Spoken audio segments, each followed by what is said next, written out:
Hello students, welcome to la excellence IAS academy. ఈ రోజు మనం డిసెంబర్ 13 నాటి ఇంపార్టెంట్ కరెంట్ అఫైర్స్ గురించి డిస్కస్ చేద్దామండి. సో ఈ రోజు ఈనాడు న్యూస్ పేపర్లోని ఇంపార్టెంట్ టాపిక్స్ మనం అబ్జర్వ్ చేస్తే, ఫస్ట్ వన్, మనోడే కింగ్ 18 ఏళ్లకే ప్రపంచ champion. So Gukesh Dommaraju world chess ఛాంపియన్షిప్గా నిలవడంపై మనము ఇది స్పోర్ట్స్ కరెంట్ అఫైర్స్లో ఇంపార్టెంట్గా తెలుసుకోవాలి అండి. సెకండ్ వన్, జమిలీ ఎన్నికలపై మరో అడుగు. So one nation one election, simultaneous ఎలక్షన్స్కి సంబంధించి మనము కీలక ముందడుగు వేయడం అనేది ఇది పాలిటీలో ఇంపార్టెంట్ మనకి. థర్డ్ వన్, వాయు కాలుష్యంతో భారత్లో ఏటా 15 లక్షల మరణాలు. సో ఎయిర్ పొల్యూషన్కి సంబంధించి ఇది మనకి ఎన్విరాన్మెంట్లో ఇంపార్టెంట్. ఫోర్త్ వన్, ప్రార్థనా స్థలాలపై ఎలాంటి ఉత్తర్వులు ఇవ్వద్దు. So places of worship act 1991కి సంబంధించి ఇక్కడ మనం ఇది పాలిటీలో ఇంపార్టెంట్ అండి. నెక్స్ట్, CE-20 క్రయోజనిక్ పరీక్ష విజయవంతం. CE క్రయోజనిక్ ఇంజిన్ మనకి ఈ పరీక్ష అనేది విజయవంతంగా ప్రయోగించబడింది అండి. ఇది మనకి సైన్స్ అండ్ టెక్నాలజీలో ఇంపార్టెంట్. ఇవే కాకుండా అదర్ ఇంపార్టెంట్ కరెంట్ అఫైర్స్ కూడా డిస్కస్ చేద్దాం. ఈరోజు మన ఫస్ట్ ఆర్టికల్ చూడండి. మనోడే కింగ్ 18 ఏళ్లకే ప్రపంచ ఛాంపియన్. చరిత్ర సృష్టించిన Dommaraju Gukesh. So world chess ఛాంపియన్షిప్కి సంబంధించి ఇక్కడ ఇంపార్టెంట్ డీటెయిల్స్ ఇవ్వడం జరిగిందండి. ముఖ్యంగా ఈ వరల్డ్ చెస్ టైటిల్ని సాధించిన అతి పిన్న వయస్కుడిగా భారతదేశానికి చెందిన దొమ్మరాజు గుకేష్ చరిత్ర సృష్టించడం జరిగింది. అండ్ విశ్వనాథన్ ఆనంద్ తర్వాత ఈ టైటిల్ని గెలిచిన రెండవ భారతీయుడిగా కూడా ఈయన ఘనత సాధించారు. ముఖ్యంగా గుకేష్ యంగెస్ట్ ప్లేయర్గా, ఈ టైటిల్ని సాధించిన యంగెస్ట్ ప్లేయర్గా రికార్డు సృష్టించడం జరిగింది. ఈయన 18 ఏళ్ల 8 నెలల 14 రోజులకే ఈ టైటిల్ని సాధించడం విశేషం. ఈయనకంటే ఇంతకుముందు యంగెస్ట్ ప్లేయర్గా 22 ఏళ్ల గ్యారీ కాస్పరోవ్ ఉండేవాళ్ళు. ఆయన తర్వాత మ్యాగ్నస్ కార్ల్సన్ ఉండేవారు. బట్ ఈ గుకేష్ అనే ఆయన 18 ఏళ్లకే మనకి టైటిల్ని సాధించడం విశేషం.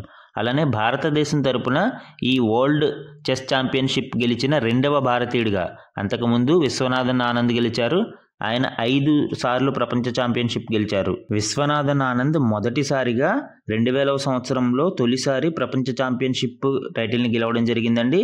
ఆయన చివరిగా 2012లో గెలవడం జరిగింది. అంటే 2000 నుంచి 2012 ఈ మధ్య సంవత్సరాలలో ఆయన 5 సార్లు ప్రపంచ ఛాంపియన్షిప్ని గెలవడం జరిగింది.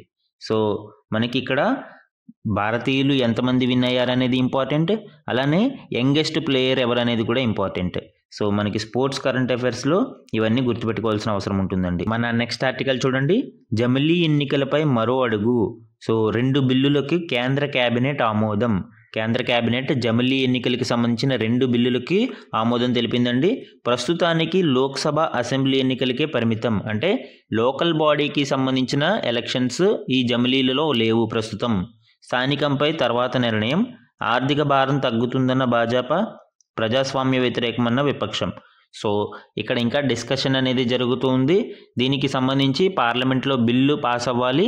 అండ్ తర్వాత అది ప్రెసిడెంట్ యొక్క అసెంట్, సంతకం అయితే దానిని చట్టరూపంలోకి తీసుకురావచ్చు. ఇక్కడ చూడండి, లోక్సభ అసెంబ్లీ ఎన్నికలతో పాటే స్థానిక సంస్థలకు ఎన్నికలు నిర్వహించాలి అని మాజీ రాష్ట్రపతి రామ్నాథ్ కోవింద్ ఆధ్వర్యంలోని కమిటీ సిఫారసు చేసింది.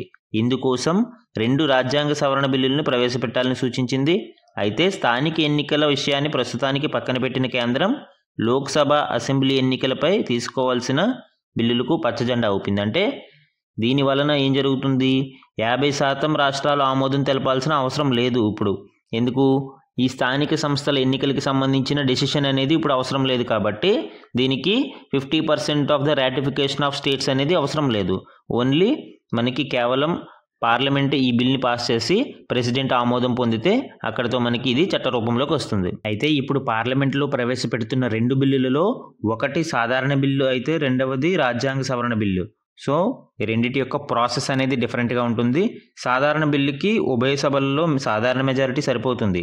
అయితే రాజ్యాంగ సవరణ బిల్లుకి మాత్రం 3/2 మెజారిటీ అవసరం. కాబట్టి ఇక్కడ పార్టీలు అనేవి అన్నీ కొంచెం ఒప్పుకుంటేనే ఈ బిల్లు అనేది ముందడుగు వేసే అవకాశం ఉంది. ఎన్డీఏ కూటమికి తగిన బలం ఇక్కడ లేకపోవడం కూడా మనము అబ్జర్వ్ చేయవచ్చండి. లోక్సభలో ఎన్డీఏకి 293 మంది మద్దతు ఉంటే ఇండియా కూటమికి 235 మంది సభ్యులు ఉన్నారు. అయితే రాజ్యాంగ సవరణ బిల్లు ఆమోదం పొందాలి అంటే 361 మంది సభ్యుల మద్దతు అవసరం. సో ఈ బిల్లు ఆమోదం పొందాలి అంటే విపక్షాలను కూడా ఎన్డీఏ కూటమి కలుపుకుని వెళ్లాల్సిన అవసరం ఉంది. అలానే రాజ్యసభలో ఎన్డీఏకి 122 మంది సభ్యుల మద్దతు ఉంది. సో అక్కడ కూడా మనకి పూర్తి స్థాయి మెజారిటీ లేదు. కాబట్టి ఈ బిల్ పాస్ అవ్వాలి అంటే అటు లోక్సభలోను ఇటు రాజ్యసభలోను ఎన్డీఏ ఇతర పార్టీల మద్దతుని కూడగట్టి ఈ బిల్ని పాస్ చేయాల్సిన అవసరం ఉంటుంది. And one more interesting point ఏంటి అంటే బిల్లులపై సమగ్ర చర్చ జరగాలని భావిస్తున్న కేంద్ర ప్రభుత్వం వాటిని పార్లమెంటులో ప్రవేశపెట్టాక పార్లమెంటరీ కమిటీ పరిశీలనకు పంపనున్నట్టు తెలుస్తుంది.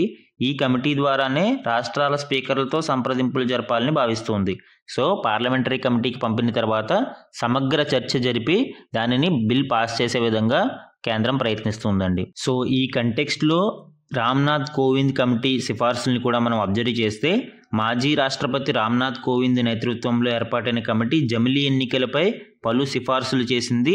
సో ఇందులో ముఖ్యమైనవి మనం అబ్జర్వ్ చేస్తే జమిలీ ఎన్నికల నిర్వహణకు చట్టబద్ధమైన యంత్రాంగాన్ని ప్రభుత్వం అభివృద్ధి చేయాలి. సో ఒక స్టాట్యూటరీ మెషినరీని అభివృద్ధి చేయాల్సిన అవసరం ఉంది. అలానే తొలి దశలో లోక్సభ రాష్ట్రాల అసెంబ్లీలకు జమిలీ ఎన్నికలను నిర్వహించాలి. రెండవ దశలో మున్సిపాలిటీలు గ్రామ పంచాయతీల ఎన్నికలకు లోక్సభ అసెంబ్లీ వాటితో పాటే ఎన్నికలు నిర్వహించాలి. ఇవి లోక్సభ అసెంబ్లీ ఎన్నికలు పూర్తయిన 100 రోజుల్లోగా చేయాలి. అలానే జమిలీ ఎన్నికలకు అపాయింటెడ్ తేదీగా లోక్సభ తొలి సమావేశ తేదీని గుర్తించాలి. అంటే ఎప్పుడు ఎలక్షన్స్ నిర్వహించాలి, తదుపరి 5 సంవత్సరాల తర్వాత ఏ తేదీని నిర్వహించాలి అనే అపాయింటెడ్ తేదీని లోక్సభలోని తొలి సమావేశ తేదీగా గుర్తించాలి. అండ్ అపాయింటెడ్ తేదీకి ముందు కానీ తర్వాత కానీ జరిగిన అసెంబ్లీల గడువుని లోక్సభ ఎన్నికల పూర్తి పదవీ కాలంగా నిర్ణయించాలి. అంటే ఎలక్షన్స్ తర్వాత 1 year తర్వాత ఎక్కడైనా అసెంబ్లీలో జరిగినా కానీ మిగిలిన 4 సంవత్సరాలకి అసెంబ్లీ ఉంటుంది. ఎందుకు? లోక్సభ పదవీ కాలంతో పాటే దానికి కూడా సైమిల్టేనియస్గా ఎలక్షన్స్ జరపాలి. మళ్ళీ లోక్సభలో హంగ్ ఏర్పడిన, అవిశ్వాసం ద్వారా ప్రభుత్వం పతనమైన లోక్సభకు మళ్ళీ తాజాగా ఎన్నికలు నిర్వహించాలి. ఒకవేళ మధ్యలో ఎన్నికలు నిర్వహించినా మిగిలిన సభాకాలానికి అవి పరిమితం కావాలి. అంటే ఒక 2 సంవత్సరాల తర్వాత హంగ్ వచ్చింది, అవిశ్వాస తీర్మానం ఏర్పడి ప్రభుత్వం కూలిపోయింది. మిగిలిన 3 సంవత్సరాల కాలానికే ఇంకో ఎలక్షన్స్ జరపాలి. ఎందుకు? మళ్ళీ అసెంబ్లీ ఎలక్షన్స్ వాటితో పాటు సైమిల్టేనియస్గా నిర్వహించాలి 5 ఏళ్ల తర్వాత.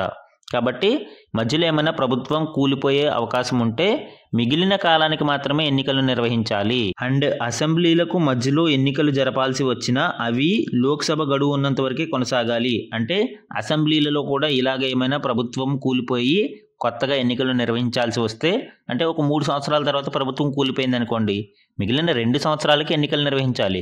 మళ్ళీ జమిలీ ఎన్నికలు లోక్సభతో పాటు నిర్వహించాలి. సో ఈ విధంగా రామ్నాథ్ కోవింద్ కమిటీ సిఫార్సులు అనేవి మనం ఇక్కడ అబ్జర్వ్ చేయవచ్చండి. ఈరోజు మన నెక్స్ట్ ఆర్టికల్ చూడండి. వాయు కాలుష్యంతో భారత్లో ఏటా 15 లక్షల మరణాలు.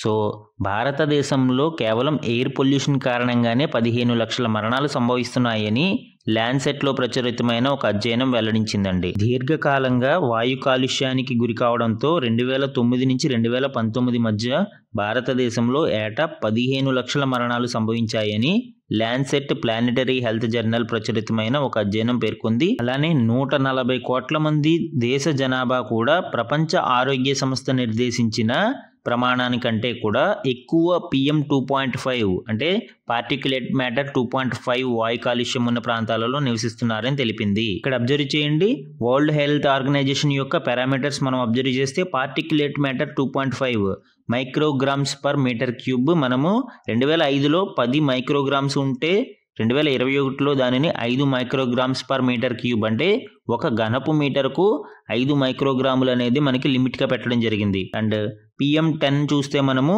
యాన్యువల్గా 2005లో 20 మైక్రోగ్రామ్స్ పర్ మీటర్ క్యూబ్ ఉంటే నౌ ఇది 15కి తీసుకురావడం జరిగింది. అండ్ O3 కాన్సన్ట్రేషన్స్ మనకి ఇప్పుడు 60 మైక్రోగ్రామ్స్ పర్ మీటర్ క్యూబ్గా ఉండాలి. నైట్రోజన్ డైఆక్సైడ్ అయితే ఎర్లియర్ మనకి యాన్యువల్గా 40 ఉంటే ఇప్పుడు 10 మైక్రోగ్రామ్స్ పర్ మీటర్ క్యూబ్ ఉండాలి. అండ్ సల్ఫర్ డైఆక్సైడ్ చూస్తే ఎర్లియర్ ఇది 24 అవర్స్, ఇందాక మనం చెప్పుకున్నవన్నీ వార్షికంగా యాన్యువల్గా, ఇప్పుడు ఇది 24 అవర్స్లో 2005లో అయితే 20, ఇప్పుడు 40 మైక్రోగ్రామ్స్ పర్ మీటర్ క్యూబ్గా ఉండవచ్చు. కార్బన్ మోనాక్సైడ్ చూస్తే మనకి 24 అవర్స్ మనకి 4 మైక్రోగ్రామ్స్ పర్ మీటర్ క్యూబ్గా ఇక్కడ ఈ లిమిట్స్ అనేవి వరల్డ్ హెల్త్ ఆర్గనైజేషన్ ప్రకటించడం జరిగింది. అలానే జాతీయ గాలి నాణ్యతా ప్రమాణం అంటే ఘనపు మీటర్కు 40 మైక్రాన్లు కంటే ఎక్కువగా వార్షిక సగటు PM 2.5 స్థాయి వాయు కాలుష్యం ఉన్న ప్రాంతాలలో దేశ జనాభాలోని సుమారు 82% మంది నివసిస్తున్నట్లు ఈ బృందం గుర్తించిందండి. అలానే ఏటా ఈ కాలుష్యం పెరుగుదల 8.6%గా ఉందని కూడా తెలియజేస్తుంది. వన్ మోర్ ఇంట్రెస్టింగ్ ఫ్యాక్ట్ ఏంటి అంటే ఇది ఢిల్లీలో ఘనపు మీటర్కు 119 మైక్రాన్లు ఆ ఏడాది ఉందని పేర్కొంది. అంటే 119 మైక్రాన్స్ పర్ మీటర్ క్యూబ్ అనేది ఉంది. బట్ మనకి టార్గెట్ ఎంతండి? 5 microns per metre cube as per World Health Organization limits. So 119 అనేది ఎన్ని రెట్లు ఎక్కువగా ఉందో మీరు ఇక్కడ అబ్జర్వ్ చేయవచ్చు. మన నెక్స్ట్ ఆర్టికల్ చూడండి. ప్రార్థనా స్థలాలపై ఎలాంటి ఉత్తర్వులు ఇవ్వద్దు, న్యాయస్థానాలకి సుప్రీంకోర్టు ఆదేశం. సో ప్రార్థనా స్థలాలకి సంబంధించి ప్లేసెస్ ఆఫ్ వర్షిప్ యాక్ట్ 1991 అనేది ఇప్పుడు కోర్టులలో నడుస్తుంది. సో ఆ కంటెక్స్ట్లో దిగువ స్థాయి న్యాయస్థానాలు ఏవి కూడా తీర్పులు కానీ ఉత్తర్వులు కానీ ఇవ్వద్దు అని సుప్రీంకోర్టు వెల్లడించడం జరిగిందండి. ఇక్కడ అబ్జర్వ్ చేస్తే మతపరమైన ప్రదేశాలపై ముఖ్యంగా మసీదులు, దర్గాల విషయంలో దేశంలో ఏ న్యాయస్థానము కొత్తగా ఎలాంటి వాద్యాలను స్వీకరించరాదని సుప్రీంకోర్టు ఆదేశించింది.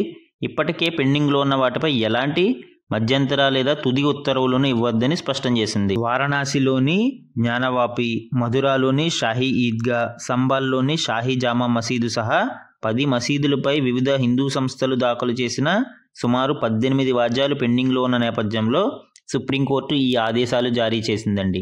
ఇక్కడ మనము ప్లేసెస్ ఆఫ్ వర్షిప్ యాక్ట్ 1991కి సంబంధించిన కీ ప్రొవిజన్స్ని అబ్జర్వ్ చేస్తే the act freezes the religious character of places of worship as they were on August 15, 1947. So ఇక్కడ సీలింగ్ డేట్ ఏది? ఆగస్ట్ 15, 1947. అంటే స్వాతంత్ర్యం వచ్చిన తర్వాత నుంచి ఏ రిలీజియస్ క్యారెక్టర్ ఉందో ఒక ప్లేస్కి ఆ క్యారెక్టర్ని మెయింటైన్ చేయాలి. అంటే అది హిందూ సంస్థల్లో అయితే హిందూ అండ్ ముస్లిం సంస్థల్లో అయితే ముస్లింల యొక్క ప్రార్థనా స్థలాలుగా గుర్తించాలి అని ఈ యాక్ట్ అనేది తెలియజేస్తుంది. అలానే ఈ యాక్ట్లో కొన్ని ఎగ్జంప్షన్స్ కూడా ఇవ్వడం జరిగిందండి. ముఖ్యంగా బాబ్రీ మస్జిద్, రామ జన్మభూమి వివాదాన్ని ఈ యాక్ట్లో ఎగ్జంప్షన్ ఇవ్వడం జరిగింది. అలానే sites covered under the ancient monuments and archaeological sites and remains act 1958 యొక్క పురావస్తు స్థలాల చట్టం ఏదైతే ఉందో ఆ చట్ట పరిధిలో ఉండే స్థలాలు ఈ యాక్ట్కి వర్తించవు. అలానే డిస్ప్యూట్స్ సెటిల్డ్ బిఫోర్ 1991 ఈ యాక్ట్ అమలులోకి రాకముందే ఈ వివాదాలు ఏమైనా పరిష్కారం అయితే అవి కూడా ఈ చట్టం పరిధిలోకి రావు అని కొన్ని ఎగ్జంప్షన్స్ని కూడా ఇవ్వడం జరిగిందండి. మన నెక్స్ట్ ఆర్టికల్ చూడండి. CE-20 క్రయోజనిక్ పరీక్ష విజయవంతం. సో తమిళనాడులోని మహేంద్రగిరిలో ఉన్న ప్రొపల్షన్ కాంప్లెక్స్లో 100 నాజిల్ ఏరియా నిష్పత్తిని కలిగి ఉన్న CE-20 క్రయోజనిక్ ఇంజిన్ని సక్సెస్ఫుల్గా పరీక్షించడం జరిగింది. ఇంజిన్ పునఃప్రారంభానికి అవసరమైన బహుళ ఎలిమెంట్ ఇగ్నైటర్ పనితీరు సామర్థ్యం ఈ పరీక్షలో ప్రదర్శించారండి. సో ఆఫ్టర్ సక్సెస్ఫుల్ టెస్టింగ్ మనము కొన్ని ఇంపార్టెంట్ ఫ్యాక్ట్స్ అని ఇక్కడ అబ్జర్వ్ చేస్తే India is the 6th space power to develop own cryogenic engine after US, Russia, China, Japan and European space agency.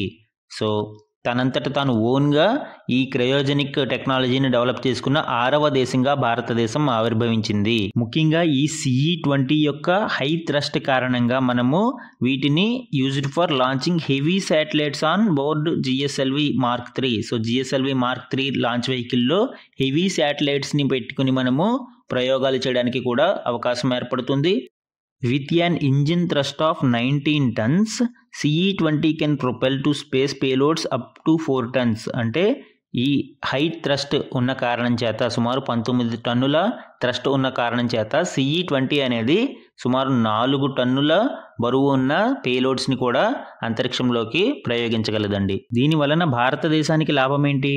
ముఖ్యంగా మనము హెవీ కమ్యూనికేషన్ శాటిలైట్స్ని మనంతటా మనము ప్రయోగించగలము, వేరే దేశాల మీద డిపెండ్ అవసరం లేకుండా. అలానే మనము ఇతర దేశాల యొక్క హెవీ శాటిలైట్స్ని కూడా మనము ప్రయోగించి ఫారిన్ ఎక్స్చేంజ్ని మనము సంపాదించుకోవడానికి అవకాశం ఏర్పడుతుంది. అండ్ ఇక్కడ ముఖ్యంగా గుర్తుపెట్టుకోవాల్సింది ఏంటి? ఈ క్రయోజనిక్ ఇంజిన్లో మనము లిక్విడ్ ఆక్సిజన్, లిక్విడ్ హైడ్రోజన్ని ఫ్యూయల్గా ఉపయోగిస్తాము. సో క్రయోజనిక్ స్టేజెస్ అనేవి వెరీ లో మైనస్ టెంపరేచర్స్లో మనము ఇక్కడ ఈ ఫ్యూయల్ ఇగ్నిషన్ అనేది జరుగుతుంది. మన నెక్స్ట్ ఆర్టికల్ చూడండి. టైమ్ పర్సన్ ఆఫ్ ద ఇయర్గా డొనాల్డ్ ట్రంప్. సో అమెరికాకు కాబోయే అధ్యక్షుడు డొనాల్డ్ ట్రంప్ను Time magazine person of the ఇయర్గా అవార్డుకి ఎంపిక చేసింది. 2024లో వార్తల్లో వ్యక్తిగా ఆయన నిలిచారని ఆ పత్రిక పేర్కొంది. అయితే 2016లో కూడా ఒకసారి ట్రంప్ పర్సన్ ఆఫ్ ద ఇయర్గా ఎంపికయ్యారు. ఈయన రెండవసారి మళ్ళీ 2024లో ఈ అవార్డుకి ఎంపిక అవ్వడం మనం ఇక్కడ అబ్జర్వ్ చేయవచ్చు. మన నెక్స్ట్ ఆర్టికల్ చూడండి. విద్యుత్ వాహనాల వినియోగం పెంపే లక్ష్యం. సో ఆంధ్రప్రదేశ్ ప్రభుత్వం యొక్క నూతన ఎలక్ట్రానిక్ వెహికల్స్ పాలసీ, మనం 2024-29 విద్యుత్ ఈవీ పాలసీని ఆంధ్రప్రదేశ్ ప్రభుత్వం రూపొందించింది. తయారుదారులకు, కొనుగోలుదారులకు కూడా రాయితీల్ని కల్పించడం జరిగింది. ఈ పాలసీ యొక్క లక్ష్యాల్ని మనం అబ్జర్వ్ చేస్తే 2029 నాటికి 2 లక్షల విద్యుత్ ద్విచక్ర వాహనాలని రిజిస్టర్ చేయడము, అలానే 2029 నాటికి కనీసం 10,000 త్రిచక్ర వాహనాలని అంటే 3 టైర్ వెహికల్స్ని, అలాగే 20,000 కొత్త కార్లని తీసుకురావడము, అండ్ ఆర్టీసీలో 100% విద్యుత్ బస్సుల వినియోగము, 30 కిలోమీటర్లకు ఒక విద్యుత్ ఛార్జింగ్ స్టేషన్ అందుబాటులోకి తీసుకురావడము, ఈ మొబిలిటీ నగరాల నిర్మాణానికి 500 కోట్లతో కార్పస్ నిధి, ఈ మొబిలిటీ స్టార్టప్లను ప్రోత్సహించేందుకు 100 ఇంక్యుబేషన్ సెంటర్ల ఏర్పాటు. సో ఇవి ఈ నూతన ఎలక్ట్రానిక్ వెహికల్ పాలసీలోని ముఖ్య లక్ష్యాలుగా మనం చెప్పుకోవచ్చండి. అలానే ఈ రంగంలోని ఎంఎస్ఎంఈలకి కూడా ప్రోత్సాహకాల్ని ఇవ్వడం జరుగుతుంది.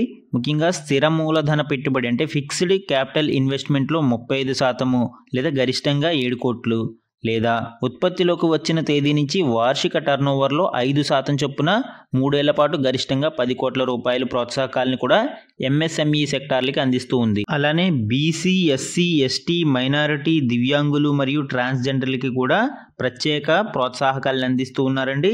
ముఖ్యంగా ఎఫ్సిఐలో 45%, గరిష్టంగా 7 కోట్ల రూపాయల వరకు, లేదా ఉత్పత్తిలో వచ్చిన తేదీ నుంచి వార్షిక టర్నోవర్లో 15% చొప్పున 3 ఏళ్ల పాటు చెల్లింపు, గరిష్టంగా 10 కోట్ల రూపాయలు, యూనిట్కి రూపాయి చొప్పున 6 ఏళ్ల పాటు విద్యుత్ రాయితీ, గరిష్టంగా 15 లక్షలు, అలానే జీఎస్టీ పూర్తిగా తిరిగి చెల్లింపు అండ్ 6 ఏళ్ల పాటు విద్యుత్ సుంకంలో 50% రాయితీ.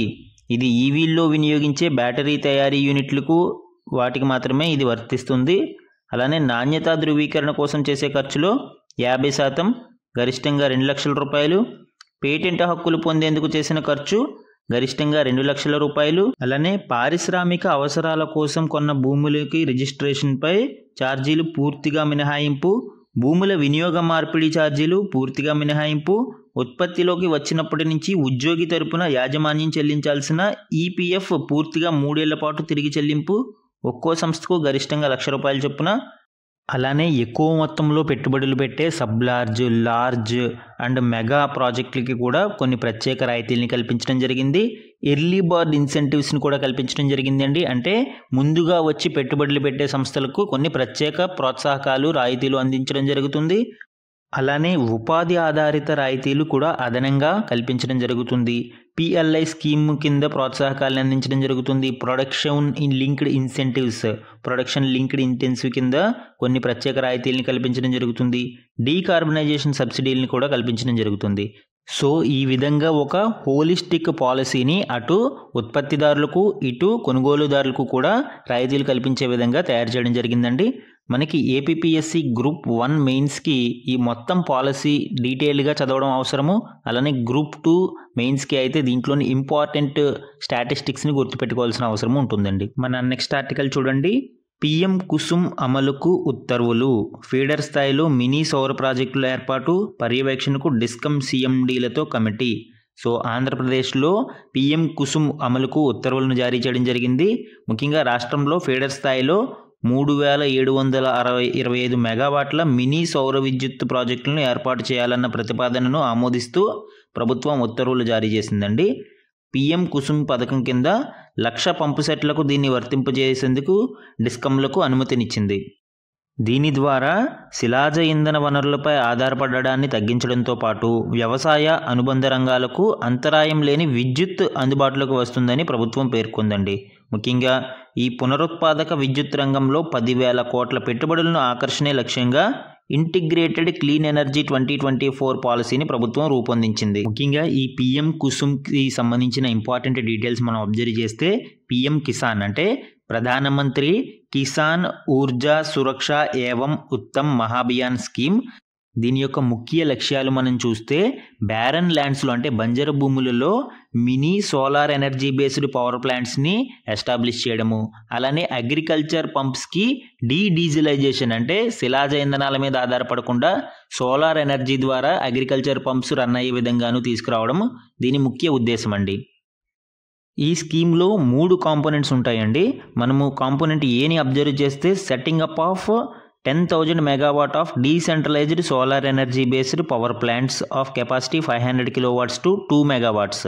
అంటే ముఖ్యంగా 10,000 మెగావాట్ల decentralised solar energy based power ప్లాంట్స్ని బ్యారన్ ఐలాండ్స్లో దాని కెపాసిటీ ఎంతండి 500 కిలోవాట్స్ నుంచి 2 మెగావాట్స్ వరకు కూడా దానిని మనము ఎస్టాబ్లిష్ చేయడము కాంపోనెంట్ ఏలో భాగంగా చెప్పుకోవచ్చు. కాంపోనెంట్ బిలో installation of 1.4 million stand alone solar pumps for off grid areas and to replace diesel pumps. Diesel పంప్స్ని రీప్లేస్ చేయడం కోసం స్టాండ్ ఎలోన్ అంటే కేవలం సోలార్ పంప్స్ పూర్తిగా ఆఫ్ గ్రిడ్ ఏరియాలలో అంటే గ్రిడ్కి కనెక్ట్ చేసి సోలార్ ఎనర్జీ ద్వారా రన్ అయ్యే పంపులు కాదు, పూర్తి సోలార్ పంపుల్ని సోలార్ ఎనర్జీని డైరెక్ట్గా అవి క్యాప్చర్ చేసుకుని రన్ అవుతూ ఉంటాయి. దానినే స్టాండ్ ఎలోన్ సోలార్ పంప్స్ అని పిలుస్తాం మనము. దీనిని ఆఫ్ గ్రిడ్ ఏరియాలో అంటే గ్రిడ్కి దగ్గరగా లేని ప్రాంతాలలో సుమారు 1.4 మిలియన్ అంటే 14 లక్షల ఇలాంటి ఒక సోలార్ పంప్స్ని మనము కాంపోనెంట్ బిలో ఎస్టాబ్లిష్ చేయాలి. అండ్ కాంపోనెంట్ సికి వచ్చేటప్పటికి 3.5 million grid connected agriculture pumps including feeder level solarisation. అంటే గ్రిడ్ కనెక్టెడ్ గ్రిడ్కి దగ్గరగా ఉన్న ప్రాంతాలలో 3.5 మిలియన్ అంటే 35 లక్షల సోలార్ పంప్స్ని గ్రిడ్ నుంచి సోలార్ ఎనర్జీ ద్వారా రన్ అయ్యే అగ్రికల్చర్ పంప్స్ని మనము ఎస్టాబ్లిష్ చేయాల్సి ఉంటుంది. ఇది కాంపోనెంట్ సి. సో ఈ విధంగా పిఎం కుసుమ్లో భాగంగా డీడీజిలైజేషన్ ఆఫ్ అగ్రికల్చర్ పంప్స్ని మరియు mini solar energy based power ప్లాంట్స్ని ఎస్టాబ్లిష్ చేయడమే లక్ష్యం. మన నెక్స్ట్ ఆర్టికల్ చూడండి. అమృత్ 2.0 కింద 9,584 కోట్ల రూపాయల ప్రాజెక్టులని ఆమోదించడం జరిగింది. తెలంగాణ ప్రభుత్వం పంపిన ఈ ప్రాజెక్టులని ఆమోదించినట్టు కేంద్ర పట్టణాభివృద్ధి శాఖ సహాయ మంత్రి గారు తెలపడం జరిగింది గురువారం లోక్సభలో. దీనికి సంబంధించి ఇందులో ముఖ్యంగా హైదరాబాద్ నగరము, మేడ్చల్, మల్కాజ్గిరి, రంగారెడ్డి జిల్లాలలో 4,072 కోట్ల విలువైన 36 ప్రాజెక్టులు ఉన్నాయని చెప్పారు. ఈ అమృత్ స్కీమ్కి సంబంధించిన ఇంపార్టెంట్ డీటెయిల్స్ మనం అబ్జర్వ్ చేస్తే Atal mission for rejuvenation and urban transformation Amrit. So ఈ అమృత్ స్కీమ్ని జూన్ 25, 2015లో సుమారు 500 సెలెక్టెడ్ సిటీస్ మరియు టౌన్స్లో లాంచ్ చేయడం జరిగింది. ముఖ్యంగా మేకింగ్ సిటీస్ వాటర్ సెక్యూర్. సిటీస్లో వాటర్ అనేది చాలా స్కార్స్గా ఉంటుందండి. కొన్నిసార్లు సిటీస్ని వాటర్ సెక్యూర్గా డెవలప్ చేయడమే ఈ అమృత్ యొక్క మెయిన్ కాంపోనెంట్ అనేది మనం ఇక్కడ చూడవచ్చు. And focuses on development of basic infrastructure in sectors of water supply, sewerage and septage management. So ఈ ద్రవ వ్యర్థాల నిర్వహణకు కూడా ఈ అమృత్ స్కీమ్ అనేది బేసిక్ ఇన్ఫ్రాస్ట్రక్చర్ మీద ఫోకస్ పెడుతూ ఉంటుంది. అండ్ అమృత్ 2.0 మనం ఏదైతే చెప్పుకుంటున్నామో that aims to provide 100% coverage of water supply to all household in around 4,700 ULBs. ఏవైతే అర్బన్ లోకల్ బాడీస్ ఉన్నాయో 4,700 అర్బన్ లోకల్ బాడీస్లో 100% వాటర్ సప్లై అనేది కల్పించడం కోసం ఈ అమృత్ 2.0 అనేది లాంచ్ చేయడం జరిగిందండి. Building upon progress of AMRUT, it addresses water needs and promotes circular economy of water. So ఇది మనకి అమృత్కి సంబంధించిన important details. And some important one లైనర్స్ని చూస్తే భారత అణువిద్యుత్ సామర్థ్యం 2014 నుంచి దశాబ్ద కాలంలో 4,780 మెగావాట్ల నుంచి 8,081 మెగావాట్లకు చేరింది అని కేంద్ర సహాయ మంత్రి తెలియచేయడం జరిగింది. 2031-32 నాటికి దేశ అణువిద్యుత్ సామర్థ్యం 22,480 మెగావాట్లకు చేరుతుంది అని ఆయన అంచనా వేయడం జరిగింది. అండ్ 2023 అక్టోబర్ నుంచి 2024 సెప్టెంబర్ వరకు ఏడాది కాలంలో దేశవ్యాప్తంగా ప్రతి సెకనుకు 11 సైబర్ దాడులు జరిగినట్లు ఇండియా సైబర్ థ్రెట్ రిపోర్ట్ 2025 నివేదిక పేర్కొందండి. దీని గురించిన డీటెయిల్స్ అన్నీ నిన్న మనం డిస్కస్ చేసాము. అలానే మనకి ముఖ్యంగా నెక్స్ట్ 2025లో ఆర్టిఫిషియల్ ఇంటెలిజెన్స్ ద్వారా ఇంకా ఎక్కువ ఈ మాల్వేర్ దాడులు జరిగే అవకాశం ఉందని కూడా అంచనా వేస్తుంది. సో ఇవి ఈరోజు ఈనాడు న్యూస్ పేపర్లోని ఇంపార్టెంట్ కరెంట్ అఫైర్స్ అండి. Thank you for watching.